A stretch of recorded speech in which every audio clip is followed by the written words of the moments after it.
ಜಗವೇ ನೀನು ಗೆಳತಿಯೇ. ಎಲ್ರಿಗೂ ನಮಸ್ಕಾರ. ಗೆಳತಿ ದಿನಚರಿಗೆ ನಿಮ್ಮೆಲ್ರಿಗೂ ಸ್ವಾಗತ. ಇವತ್ತು ಒಂದು designer blouse, curve back neck design blouse stitch ಮಾಡಿದ್ದೀನಿ. ಆ ಬ್ಲೌಸ್ ಡಿಸೈನ್ನ ಯಾವ ಥರ ಸ್ಟಿಚ್ ಮಾಡೋದು ಅನ್ನೋಂಥ ಈಸಿ ಮೆಥಡು. ನಾನು ಕ್ಯಾನ್ವಸ್ ಯೂಸ್ ಮಾಡದೆ ಸುಮಾರು ಡಿಸೈನ್ಸ್ನ ಮಾಡಿ ತೋರಿಸ್ತಾ ಇದ್ದೆ. ಕ್ಯಾನ್ವಸ್ ಯೂಸ್ ಮಾಡಿಕೊಂಡು ಡಿಸೈನ್ ಮಾಡೋದನ್ನ ತೋರಿಸಿ ಅಂತ ಕೇಳಿದ್ರಿ. ಕ್ಯಾನ್ವಸ್ ಕೂಡ ಯೂಸ್ ಮಾಡಿ ಸ್ವಲ್ಪ ಈಸಿ ಮೆಥಡಲ್ಲಿ ಯಾವ ಥರ ಸ್ಟಿಚ್ ಮಾಡೋದು ಅಂತ ತೋರಿಸಿದ್ದೀನಿ. ಬಿಗಿನರ್ಸು ಕೂಡ ಆರಾಮಾಗಿ ಟ್ರೈ ಮಾಡ್ಬೋದು. ಮೆಷರ್ಮೆಂಟ್ಗಳು ಕೂಡ ಎಕ್ಸ್ಪ್ಲೈನ್ ಮಾಡಿದ್ದೀನಿ. ವಿಡಿಯೋನ ಸ್ಕಿಪ್ ಮಾಡದೆ ನೋಡಿ. ಈ ಡಿಸೈನ್ ಈ ಥರ ಬಂದಿದೆ. ತುಂಬ ಈಸಿಯಾಗಿ ಸ್ಟಿಚ್ ಮಾಡ್ಬೋದು, ತುಂಬ ಚೆನ್ನಾಗಿದೆ. ಹಾಗೆ ಈ ಥರ ಡಿಸೈನ್ಸ್ ಎಲ್ಲ ಮಾಡಿದಾಗ ಎಷ್ಟು ತೊಗೋಬೋದು ಒಂದು ಬ್ಲೌಸ್ಗೆ ಅದನ್ನು ಕೂಡ ಹೇಳಿದ್ದೀನಿ. ಹಾಗೆ ಹೊಸ ಥರ ಅಂದರೆ ನಾನು ಫಸ್ಟ್ ಟೈಮ್ ಈ ರೀತಿ ಲಟ್ಕನ್ ಟ್ರೈ ಮಾಡಿದ್ದು. ಈ ಥರ ಎಲ್ಲ ಏನು ಮಾಡೋಕ್ಕೆ ಹೋಗ್ತಾ ಇರಲಿಲ್ಲ. ಫಸ್ಟ್ ಟೈಮ್ ಟ್ರೈ ಮಾಡಿದ್ದೀನಿ. ಅದನ್ನು ಕೂಡ ಯಾವ ಥರ ಮಾಡಿದ್ದೀನಿ ಅಂತ ಇದೇ ವಿಡಿಯೋದಲ್ಲೇ ಶೇರ್ ಮಾಡಿದ್ದೀನಿ. ವಿಡಿಯೋನ ಸ್ಕಿಪ್ ಮಾಡಿದೆ ನೋಡಿ. 1.5 ಇಂಚು ಅಗಲ, 1.5 ಇಂಚು ಉದ್ದ ಈ ರೀತಿ ಸ್ಕ್ವಯರ್ ಆಗಿ ಒಂದು ಕ್ಯಾನ್ವಾಸ್ ಪೀಸನ್ನು ಕಟ್ ಮಾಡ್ಕೊಳ್ಳಿ. ಅದನ್ನು ಮಧ್ಯಕ್ಕೆ ಮಡಚಿ ಕರ್ವ್ ಡಿಸೈನ್ ಅಂದರೆ ಕರ್ವ್ ಶೇಪನ್ನು ಹಾಕಿ ಅದನ್ನು ಕಟ್ ಮಾಡ್ಕೋಬೇಕು. ಈ ರೀತಿ ಒಂದು ಶೇಪ್ನ ಕಟ್ ಮಾಡ್ಕೊಂಡ್ರೆ ಸಾಕು. ನೀವು ಇನ್ನೂ ಚಿಕ್ಕದಾಗಿ ಬೇಕಾದರೂ ಮಾಡ್ಕೋಬೋದು. ನಾನು 1.5 ಇಂಚು ಅಗಲ ತೊಗೊಂಡಿದ್ದೀನಿ. ಅಷ್ಟು ಅಗಲ ಇದ್ದರೆ ಸ್ಟಿಚಿಂಗ್ ಕೂಡ ನೀಟಾಗಿ ಬರುತ್ತೆ. ಅದಕ್ಕಿಂತ ಚಿಕ್ಕದು ಮಾಡ್ಕೊಂಡ್ರೆ ಸರಿ ಹೋಗೋದಿಲ್ಲ. ಈಗ ಇದನ್ನು ಸೆಮಿ ಬೋಟ್ನೆಕ್ ಥರ ಅಂದರೆ ಕತ್ತಿನ ಅಗಲ 3 ಇಂಚು ತೊಗೊಂಡಿದ್ದೀನಿ. ಡೀಪ್ ಲೆಂತು 10 ಇಂಚು ಮತ್ತು ಆ ಕೆಳಗಡೆ ಡೀಪ್ ಬ್ರಾಡು ಕೂಡ 3 ಇಂಚೆ ತೊಗೊಂಡಿದ್ದೀನಿ ನೋಡಿ ಅಲ್ಲಿ. ಈಗ ಮೇಲಿಂದ ಕೆಳಗಡೆಗೆ 3.5 ಇಂಚು ತೊಗೊಂಡಿದ್ದೀನಿ. ಮೇಲೆ ರೌಂಡ್ ಶೇಪ್ ಹಾಕ್ಕೊಂಡಿದ್ದೀನಲ್ಲ ಅಲ್ಲಿಗೆ, ಅಲ್ಲಿಂದ ಕೆಳಗೆ ಒಂದು ಅರ್ಧ ಇಂಚಿಗೆ ಮಾರ್ಕ್ ಮಾಡಿಕೊಂಡು ಇನ್ನೊಂದು ಲೈನ್ ಹಾಕಿ ಆ ಲೈನಿಂದ ಈ ರೀತಿ ಕ್ರಾಸ್ ಆಗಿ ಇನ್ನೊಂದು ಲೈನ್ನ ಹಾಕ್ಕೊಂಡಿದ್ದೀನಿ. ನಾನು ಶೇಪ್ ಯಾವ ರೀತಿ ಹಾಕಿದ್ದೀನಿ ಅನ್ನೋದನ್ನು ಅಬ್ಸರ್ವ್ ಮಾಡಿ, ಯಾವ ರೀತಿ ಕ್ರಾಸ್ ಲೈನ್ ತೊಗೊಂಡಿದ್ದೀನಿ ಅನ್ನೋದನ್ನು ಅಬ್ಸರ್ವ್ ಮಾಡ್ಕೊಳ್ಳಿ. ಲೈನಿಂಗ್ ಮೇಲೇ ಬ್ಯಾಕ್ ನೆಕ್ ಶೇಪ್ನ ಹಾಕಿ ಆದಮೇಲೆ ಈಗ ಇನ್ನೊಂದು ಕ್ಯಾನ್ವಸ್ನ ಕಟ್ ಮಾಡ್ಕೋಬೇಕು. 2.5 ಇಂಚು ಅಗಲ ಮತ್ತು 12 ಇಂಚು ಉದ್ದ. ಯಾಕೆಂದರೆ ನಾನು ಅಲ್ಲಿಂದ ಕ್ರಾಸಾಗಿ ವಿ ಶೇಪ್ ಲೈನ್ ಹಾಕಿದ್ನಲ್ಲ, ಆ ಲೈನು 11.5 ಬಂದಿದೆ. ಒಂದು ಅರ್ಧ ಇಂಚು ಎಕ್ಸ್ಟ್ರಾ ತೊಗೊಂಡು 12 ಇಂಚನ್ನ ತೊಗೊಳ್ತಾ ಇದ್ದೀನಿ. ಈ ರೀತಿ ಡಬಲ್ ಫೋಲ್ಡಿಂಗಲ್ಲಿ ಕ್ಯಾನ್ವಸನ್ನು ಕಟ್ ಮಾಡ್ಕೋಬೇಕು. 2.5 ಇಂಚೇನು ಬೇಕಾಗೋದಿಲ್ಲ. ನಾವು ಕರ್ವ್ ಶೇಪ್ ಎಷ್ಟು ಅಗಲಕ್ಕೆ ಕಟ್ ಮಾಡಿದ್ದೀವಿ ಅಂದರೆ 1.5 ಇಂಚೆ ಕಟ್ ಮಾಡಿದ್ದೀನಲ್ಲ, ಅಷ್ಟಕ್ಕೆ ಬೇಕಾದರೂ ನಾವು ತೊಗೋಬೋದು.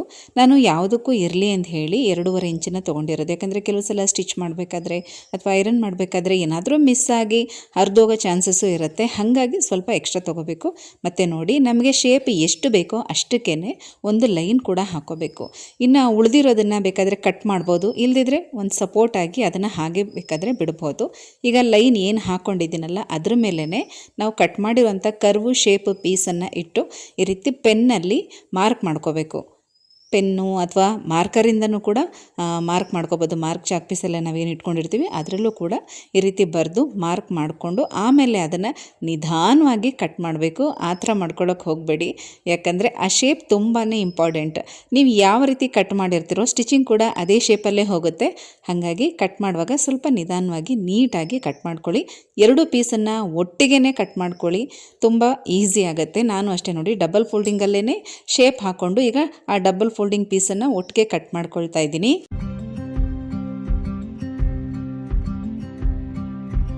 ನಾವು ನೆಕ್ ಶೇಪ್ ಮಾರ್ಕ್ ಮಾಡುವಾಗ ಬ್ಯಾಕ್ ಪೀಸ್ನ ಫೋಲ್ಡಿಂಗ್ ಹಾಕ್ಕೊಂಡು ಒಂದು ಸೈಡ್ ಮಾತ್ರ ಮಾರ್ಕ್ ಮಾಡ್ತೀವಲ್ವ. ನೋಡಿ, ಈಗ ಆ ಪೀಸನ್ನ ಈ ರೀತಿ ಅಗಲ ಮಾಡಿಟ್ಟು ಎರಡೂ ಕಡೆ ಲೈನನ್ನು ಹಾಕ್ಕೋಬೇಕು. ನಮಗೆ ಎಷ್ಟು ಡೀಪ್ ಬ್ರಾಡ್ ಬೇಕಾಗಿದೆ, ನಾವು ಹೇಗೆ ಮಾರ್ಕ್ ಮಾಡಿದ್ದೀವಿ ಲೈನ್ ಹಾಕ್ಕೊಂಡು ಆ ಲೈನ್ ಮೇಲೆ ಕರ್ವ್ ಶೇಪ್ ಬರೋ ಥರ ಈ ರೀತಿ ಇಟ್ಟು ಐರನ್ ಮಾಡ್ಕೋಬೇಕು. ಯಾಕಂದರೆ ಲೈನಿಂದ ಒಳಗಡೆ ಬಂದರೆ ಬ್ರಾಡ್ ತುಂಬ ಕಡಿಮೆ ಆಗುತ್ತೆ. ಹಾಗಾಗಿ ರೆಡಿ ಡೀಪ್ ಲೈನ್ ಏನಿದೆ ನೋಡಿ ಅಲ್ಲಿಗೆ ಈ ರೀತಿ ಇಟ್ಟು ಐರನ್ ಮಾಡಿಕೊಂಡು ಆಮೇಲೆ ಒಂದು ಸಪೋರ್ಟ್ಗೆ ಅಂತ ಒಂದು ಈ ರೀತಿ ಸ್ಟಿಚ್ನ ಹಾಕ್ಕೊಂಡ್ರೆ ಸಾಕು.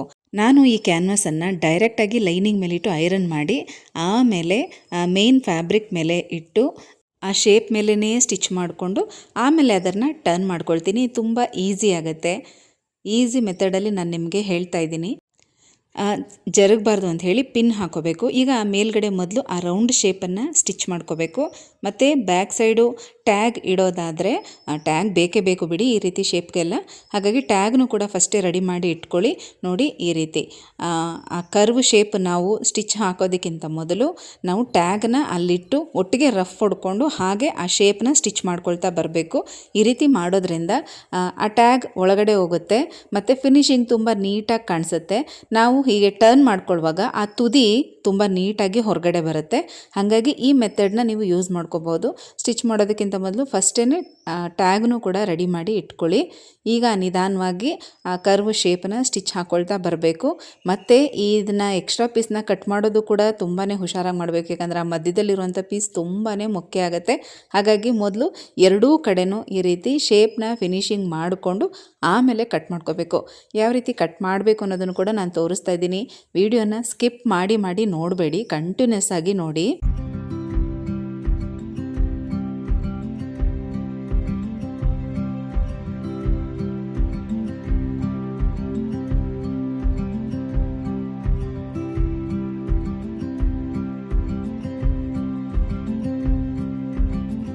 ಈ ಕಡೆನೂ ಕೂಡ ಟೈಯಿಂಗ್ ಥ್ರೆಡ್ಡನ್ನು ಒಳಗಡೆ ಸೇರಿಸಿ ಸ್ಟಿಚ್ ಹಾಕ್ಕೊಂಡು ರಫ್ ಹೊಡೆದಿದ್ದೀನಿ. ಈಗ ಆ ನೆಕ್ ಶೇಪ್ ಮೇಲ್ಗಡೆದು ಮಾತ್ರ ರೌಂಡ್ ಶೇಪನ್ನು ಕಟ್ ಮಾಡಿ ನ್ಯಾಚ್ ಹೊಡ್ಕೋಬೇಕು. ಆಮೇಲೆ ಈ ಒಳಗಡೆ ಶೇಪ್ನ ಕಟ್ ಮಾಡಬೇಕು. ನೋಡಿ ಯಾವ ಥರ ಕಟ್ ಮಾಡ್ತಾ ಇದ್ದೀನಿ ಅಂತ. ಯಾಕಂದರೆ ಹೇಗಿದ್ರೂ ಅದು ಎರಡು ಪೀಸು ಸಪ್ರೇಟ್ ಆಗುತ್ತಲ್ಲ ಅಂಥೇಳಿ ಮಧ್ಯಕ್ಕೆ ಕಟ್ ಮಾಡಬಾರ್ದು. ಈ ಥರನೇ ಆ ಶೇಪ್ ಪ್ರಕಾರ ಕಟ್ ಮಾಡ್ಕೋಬೇಕು. ನಾವೇನು ಸ್ಟಿಚ್ ಹಾಕಿರ್ತೀವಿ ಅದಕ್ಕಿಂತ ಒಂದು 1/4 ಇಂಚು ಬಿಟ್ಟು ಕಟ್ ಮಾಡ್ಕೊಳ್ಳಿ. ಈ ಮಧ್ಯದಲ್ಲಿ ನಮಗೆ ಉಳಿಯುತ್ತಲ್ಲ ಪೀಸ್, ಅದು ತುಂಬ ಇಂಪಾರ್ಟೆಂಟ್ ಆಗುತ್ತೆ. ಎರಡೂ ಪೀಸ್ಗೂ ಮಧ್ಯೆ ನಾವು ಪ್ಯಾಚ್ ಕೊಡಬೇಕು. ಹಾಗಾಗಿ ಆ ಮೆಜರ್ಮೆಂಟ್ಗೋಸ್ಕರ ಆ ಮಧ್ಯದಲ್ಲಿ ಕಟ್ ಆಗುವಂಥ ಪೀಸ್ ತುಂಬ ಮುಖ್ಯ ಆಗುತ್ತೆ. ಹಾಗಾಗಿ ಇದೇ ಥರನೇ ನೀವು ಕಟ್ ಮಾಡ್ಕೋಬೇಕು. ತುಂಬ ಈಸಿಯಾಗಿ ಸ್ಟಿಚ್ ಮಾಡ್ಕೋಬೋದು. ಮೆಜರ್ಮೆಂಟಲ್ಲೂ ಕೂಡ ಯಾವುದೇ ರೀತಿ ವೇರಿಯೇಷನ್ ಆಗೋದಿಲ್ಲ. ಹಾಗಾಗಿ ಈ ಮೆಥಡ್ನ ನೀವು ಫಾಲೋ ಮಾಡ್ಬೋದು.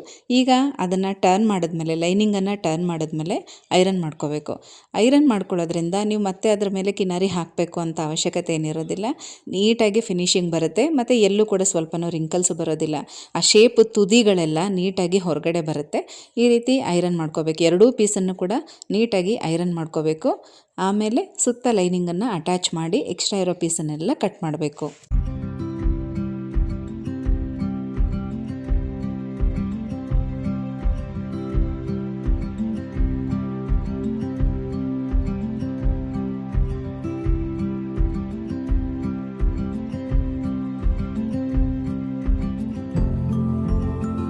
ನೋಡಿದ್ರಾ ಈಗ ಶೇಪ್ ಹೇಗೆ ಕಾಣ್ತಾ ಇದೆ ಅಂತ, ತುಂಬಾ ಪರ್ಫೆಕ್ಟಾಗಿ ಬಂದಿದೆ. ಈಗ ನೋಡಿ, ನಾವಿಲ್ಲಿ ಮಧ್ಯದಲ್ಲಿ ಕಟ್ ಮಾಡ್ಕೊಂಡಿರುವಂಥ ಲೈನಿಂಗ್ ಪೀಸ್ ಏನಿರುತ್ತಲ್ಲ ಅದನ್ನು ಇಟ್ಟು ನೋಡ್ಕೋಬೇಕು. ನಾವು ಆಲ್ರೆಡಿ ಆ ಡೀಪ್ ಲೆಂತ್ ಕೂಡ ಮಾರ್ಕ್ ಮಾಡಿರ್ತೀವಿ. ಆ ಲೈನ್ ನಮಗೆ ಕಾಣಿಸ್ತಾ ಇರುತ್ತೆ. ಆ ಲೈನ್ಗೆ ಕರೆಕ್ಟಾಗಿ ಕಟ್ ಮಾಡಿಕೊಂಡು ಆ ಪೀಸ್ನ ಎತ್ತಿಟ್ಕೋಬೇಕು. ಇದು ಒನ್ ಸೈಡ್ ಬಾರ್ಡ್ರ್ ಇದ್ದಿದ್ದರಿಂದ ಪ್ಯಾಚ್ ವರ್ಕಲ್ಲಿ ಬಾರ್ಡರ್ ಆಗಲಿ ಕಾಂಟ್ರಾಸ್ಟ್ ಕಲರ್ ಆಗಲಿ ಏನೂ ಬಂದಿಲ್ಲ. ಒನ್ ಸೈಡ್ ಬಾರ್ಡರ್ನ ನಾನು ಸ್ಲೀವಿಗೆ ತೊಗೊಂಡಿದ್ದೀನಿ. ಇಲ್ಲಿ ಪ್ಯಾಚ್ ಕೂಡ ಸೇಮ್ ಕಲರಲ್ಲೇ ಬರ್ತಾ ಇದೆ.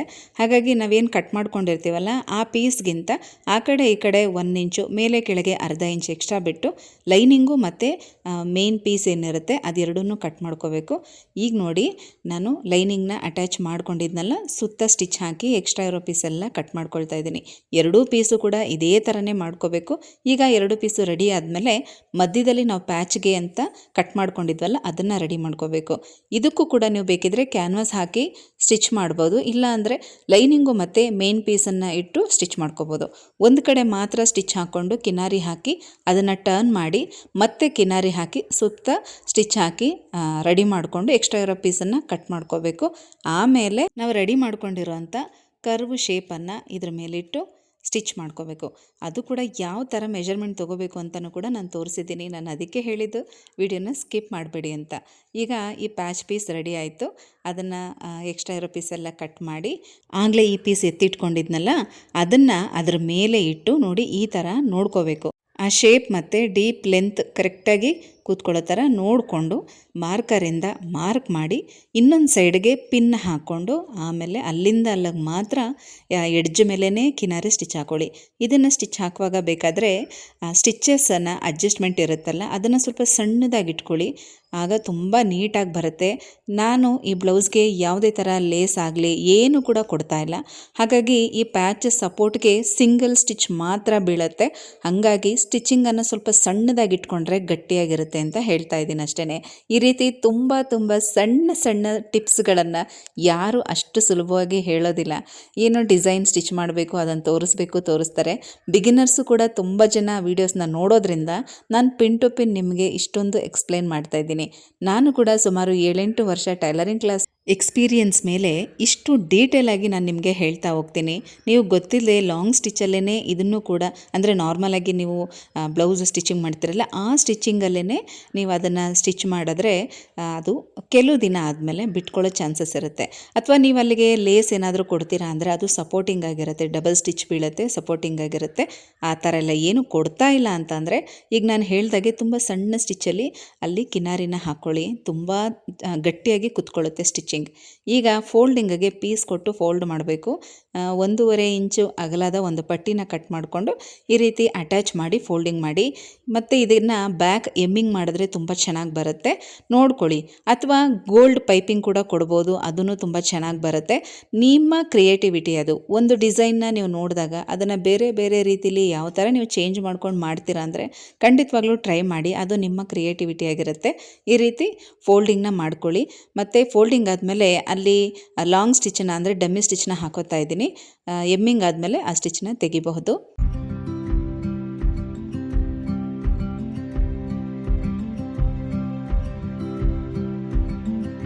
ಆಮೇಲೆ ಬೇಕಾದರೆ ಈ ಥರ ಏನಾದರೂ ಅದು ಕಚ್ಚಾ ಜಾಸ್ತಿ ಕಾಣಿಸುತ್ತೆ ಅನ್ನೋದಾದರೆ, ನೀವು ಪ್ಯಾಚ್ ಕೊಟ್ಟಿರ್ತೀರಲ್ಲ ಆ ಪೀಸ್ ಏನಾದರೂ ಜಾಸ್ತಿ ಕಾಣಿಸುತ್ತೆ ಅನ್ನೋದಾದರೆ ಸ್ವಲ್ಪ ಅದನ್ನು ಕಟ್ ಮಾಡ್ಕೋಬೋದು.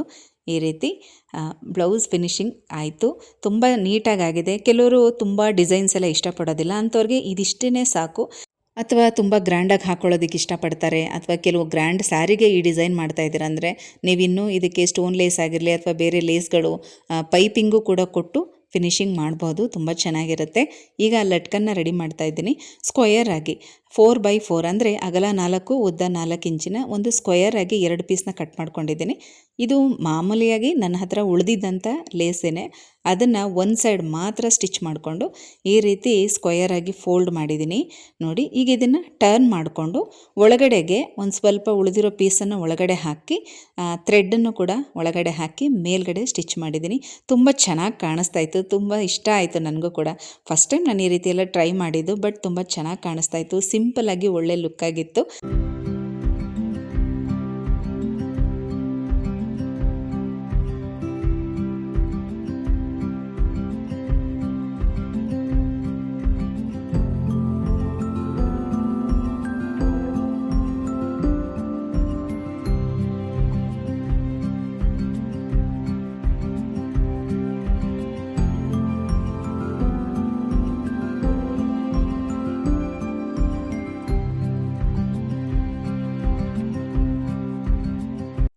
ಬ್ಯೂಟಿಫುಲ್ ಆಗಿರೋಂಥ ಲಟ್ಕನ್ ರೆಡಿ ಆಯಿತು. ಇದರೊಳಗಡೆ ಇನ್ನೂ ಬೇಕಾದರೆ ಬಟ್ಟೆ ಪೀಸ್ನ ಹಾಕಿ ಇನ್ನೂ ದಪ್ಪ ಕಾಣಿಸೋ ಥರ ಮಾಡ್ಕೋಬಹುದು. ತುಂಬ ಚೆನ್ನಾಗಿದೆ. ನಾವು ಒಂದನ್ನು ಟ್ರೈ ಮಾಡಿದ್ರೆ ಅದರಲ್ಲೇ ನಮಗೆ ಬೇರೆ ಬೇರೆ ಐಡಿಯಾಗಳು ಕೂಡ ಬರ್ತಾ ಇರುತ್ತೆ. ಹೇಗಿದೆ ಅಂತ ತಪ್ಪದೆ ಕಮೆಂಟಲ್ಲಿ ಹೇಳಿ ಆಯಿತಾ. ಈಗ ಈ ಕರ್ವ್ ಶೇಪ್ ಆ ಮೂಲೆಗೆ ಒಂದೊಂದು ಬೀಡ್ಸ್ ಹಾಕೋಣ ಅಂಥೇಳಿ ಹಾಕ್ತಾ ಇದ್ದೀನಿ. ತುಂಬ ಚೆನ್ನಾಗಿದೆ. ಹಾಗೆ ಪ್ಲೇನಾಗೇ ಇದ್ದರೂ ಕೂಡ ಚೆನ್ನಾಗೇ ಇರುತ್ತೆ, ಬಟ್ ಒಂದೊಂದು ಬೀಡ್ಸ್ ಇಟ್ಟರೆ ಇನ್ನೂ ಸ್ವಲ್ಪ ಲುಕ್ಕಾಗಿ ಕಾಣಿಸುತ್ತೆ ಅಂಥೇಳಿ ಬೀಡ್ಸ್ ಇಡ್ತಾ ಇದ್ದೀನಿ. ಈ ಶೇಪ್ಗೆ ನಾವು ಬಾರ್ಡರ್ನೂ ಕೂಡ ಯೂಸ್ ಮಾಡ್ಕೋಬೋದು, ಆದರೆ ಈ ಬ್ಲೌಸಲ್ಲಿ ಒನ್ ಸೈಡ್ ಬಾರ್ಡರ್ ಇದ್ದಿದ್ದರಿಂದ ಆ ಬಾರ್ಡರ್ ಸ್ಲೀವಿಗೆ ಕೊಟ್ಟು ಈ ಶೇಪನ್ನು ಆದಷ್ಟು ಪ್ಲೈನ್ ಪೀಸಲ್ಲೇ ಮಾಡಬೇಕಾಗಿ ಬಂತು. ನೀವು ಬೇಕಾದರೆ ಬಾರ್ಡರಲ್ಲೂ ಕೂಡ ಟ್ರೈ ಮಾಡಿ.